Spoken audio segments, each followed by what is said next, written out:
Nos últimos meses, a gente tem falado bastante aqui de vacinas contra o sarampo, contra a meningite, febre amarela e, claro, a gripe. Por isso, nós vamos voltar neste assunto aqui no SBT Meio-Dia, porque chega a dar até uma confusão na cabeça da gente, são tantas vacinas, são tantas doenças. E para falar deste assunto, nós estamos recebendo aqui hoje o Dr. Luiz Escada, que é médico infectologista da DIV, a Diretoria de Vigilância Epidemiológica de Santa Catarina, e também está com a gente a doutora médica pediatra, infectologista também, a dona Sônia Faria. Muito obrigado pela presença dos dois aqui. Antes de a gente entrar nas questões de vacinas, vamos falar da dengue, que é uma doença que não tem uma vacina para prevenir, apenas essas atividades do nosso dia a dia, prevenção mesmo e, claro, depois, tratamento da doença quando ela já está instalada. Mas, doutor, a situação da gripe está preocupando. A gente tem a informação de que um caso de morte está sendo investigado ainda em Itajaí. Um homem de 54 anos que perdeu a vida, acabou falecendo no Marieta Conde Bonhausen. Mas como é que está a situação da dengue hoje em Santa Catarina, doutor? Muito boa tarde para você. Boa tarde. A gente teve alguns casos de dengue em Florianópolis, na região do Monte Cristo. É um alerta à população, porque existe o mosquito. O vírus já circulou no estado de forma importada, trazida, e já circulou autóctone nessa região que você falou, Itapema, Itajaí, uns anos atrás. Agora em Florianópolis a gente fez alguns casos. Que eu saiba, esse ano não teve nenhum óbito confirmado por dengue. Mas é uma doença de transmissão muito fácil, por causa de um vetor, um mosquito, e que, na verdade, convive com o ser humano, Não tem uma medicação específica para dengue, É deixar a pessoa hidratada e viva. E a vacina que se tem hoje para dengue ainda não é recomendada para uso, Porque ela causou alguns problemas com a apresentação que se fez, Muito bom. Então tá aí. A dengue é uma preocupação de todos nós. Doutora Sônia, vamos começar a falar então das vacinas, porque a gente vai trabalhar aqui bem didaticamente, falar de uma por uma, como que é feita essa vacina, para que ela serve, a doença, o que representa para essas pessoas. Vou começar falando da meningite, porque a gente teve um caso que chamou a atenção nos últimos dias, que foi a morte do filho do ex-presidente Lula, que reacendeu esse alerta com relação à meningite, essa doença que realmente preocupa bastante, principalmente os pais, porque ela ainda predomina nas crianças. Mas antes de eu conversar com a doutora Sônia, eu quero mostrar aqui a participação de uma mãe que vacinou o filho, e o Marcos Frazoni conta para a gente agora um trechinho dessa entrevista, a mãe preocupada depois do caso que aconteceu com o neto do ex-presidente Lula, realmente mostrando para a gente que os pais precisam ficar atentos com relação a essa doença. Vamos ver. A advogada Carmen é cuidadosa com as vacinas do filho Henrique, de 2 anos. Tá tudo certinho, como dá para ver aí na caderneta. Para imunizá-lo contra todos os tipos de meningite, ela recorreu a uma clínica particular. A morte do neto do ex-presidente Lula acendeu o alerta. Eu soube num dia, 3 dias depois, eu fui dar a da meningo B, Pagou, teve que pagar, enfim, porque essa não está na rede pública. Paguei alto, porque é muito cara, e foi. Eu precisei dar, saí correndo. Acho que precisou um alarme desse para eu poder ver que estava realmente faltando essa vacina para ele, A meningo B. As outras eu dei, a CWY, que não tem na rede pública, também foram todas particular, bem caras. Doutora Sônia, não é uma doença que está esquecida, Não, muito pelo contrário. É uma doença grave. As meningites bacterianas, elas podem ser de diversos tipos.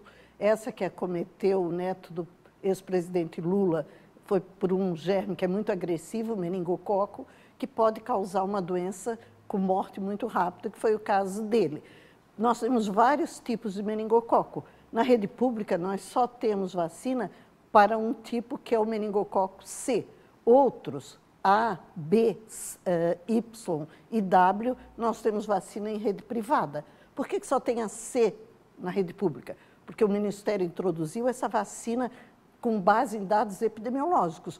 O tipo que predominava no Brasil em 2010, quando a vacina foi introduzida, era o C, que também continua a predominar nos dias de hoje no país como um todo. Doutor Escada, agora esses outros tipos só na rede privada mesmo. Sim. Os pais precisam pagar e não é barato, Não, a vacina CWY até tem um custo bem possível de se encarar. A B, na verdade, ela é mais cara.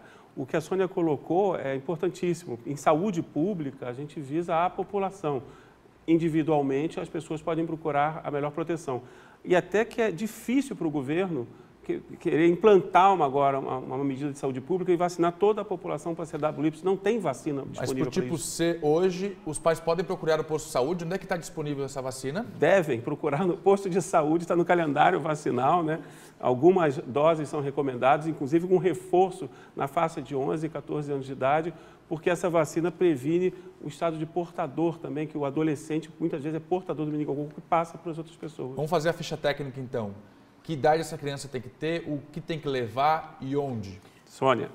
Olha, a criança na rede pública, nos postos de saúde, recebe a vacina para meningo C aos 3 meses, aos 5 meses e um reforço com 1 ano de idade. 3 doses. 3 doses. Depois, na rede pública, vai fazer um reforço entre 11 e 14 anos de idade. Na rede privada, idealmente, esse reforço deve ser feito entre 5 e 6 anos, porque já perdeu um pouco daquela proteção recebida no primeiro ano, e depois o segundo reforço entre 11 e 14. Muito bem, vamos mudar então de vacina, agora vamos para a vacina do sarampo, outra doença que vem preocupando bastante. Falamos até agora de meningite, todas as explicações aqui. Vamos mudar então para sarampo, a gente ainda vai falar de febre amarela e gripe. Se tiver alguma dúvida, manda para a gente no WhatsApp que os doutores respondem para a gente aqui. Vamos lá, sarampo. Doutora, ainda uma doença que predomina mais nas crianças? Olha, eu diria que hoje a gente vê muito no adulto não vacinado. Nós tivemos esse surto aí agora no navio, porque, na verdade, o adulto acaba muitas vezes já esquecendo, né, de completar mesmo, né? Esquece de completar seu esquema vacinal. Um adulto hoje, até os 30 anos de idade, ele tem que ter 2 doses de sarampo para estar protegido. E muitas vezes só tem 1 dose. Sarampo mata, doutora? Mata.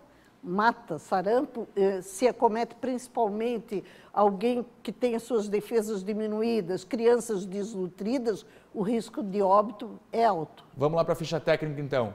Vacina do sarampo, onde encontra, quem pode tomar, o que tem que levar, doutor? É a mesma condição da meningite, né? A vacina do sarampo é recomendada juntamente com da rubéola e da cachumba aos 12 meses e tem um reforço, aí agrega na rede pública a catapora, a varicela, aos 15 meses. 2 doses, como a Sônia falou. Em todos os postos de saúde? Todos, tem. Vacina de sarampo é disponível, o Brasil tinha conseguido controlar essa doença, mas por baixa da cobertura, e aí culpa de todos, né? A taxa hoje é em torno de cobertura de 83%, que para uma doença contagiosa como o sarampo... É pouco. É muito pouco. É extremamente contagioso o sarampo. 83% apenas de cobertura, tem que aumentar. Febre amarela, a cobertura é um pouco maior, doutora, a febre amarela? Não. Deixa eu ter os dados. Pois não, doutor. Falar. Na verdade, assim, a febre amarela é uma doença que tem indicação em certas regiões do Brasil e na população, de uma forma geral, está em torno de 54%. Acima de 9 meses e até 59 anos de idade. Para controlar uma doença dessa natureza é muito baixo. A febre amarela é uma doença extremamente grave. Você desenvolvendo sim, a doença clínica de forma agressiva, a taxa de óbito chega a 50%. E tem uma vacina que é dose única na vida. Então, realmente é muito interessante que as pessoas procurem vacinar para a febre amarela, que é uma vez só na vida e acabou. Ainda continua disponível a vacina para a febre amarela? Sempre está disponível. Todos os postos de saúde? Todos. E não dói, tá? Não dói? Não dói. A subcutânea não dói. Essa é uma informação positiva. Vamos fechar então falando um pouquinho de gripe, doutora. Quais os tipos de gripe que mais preocupam hoje? O verão já está chegando ao fim, daqui a pouco começa de novo a preocupação com a gripe, né, doutora? Então, essa gripe causada por um vírus, né, influenza, é diferente do resfriado, né? Resfriado é aquele do nariz escorrendo, dos espirros, sem um comprometimento do estado geral. A gripe não. Gripe tem febre, tem mal-estar, a pessoa tem realmente aparência de doença, né? E para isso tem vacina, né? A campanha começa aí pelo mês de abril e na rede pública para determinados grupos prioritários. Crianças na faixa etária de 6 meses a 5 anos de idade e adultos acima de 60 anos. Depois outros grupos e aquelas pessoas que têm alguma doença que predisponha à gripe. Muito bom. Alguma novidade para a campanha de vacinação deste ano que o senhor já pode nos adiantar, doutor? Não, está aí. Vai acontecer, principalmente abril e maio. É importante que as pessoas se vacinem, não confundam a vacina de uma com a outra. Okay. Gestantes devem tomar vacina também para gripe, que são populações que aumentam o risco da doença causar um problema sério. A gente tem tratamento para o vírus da influenza, né?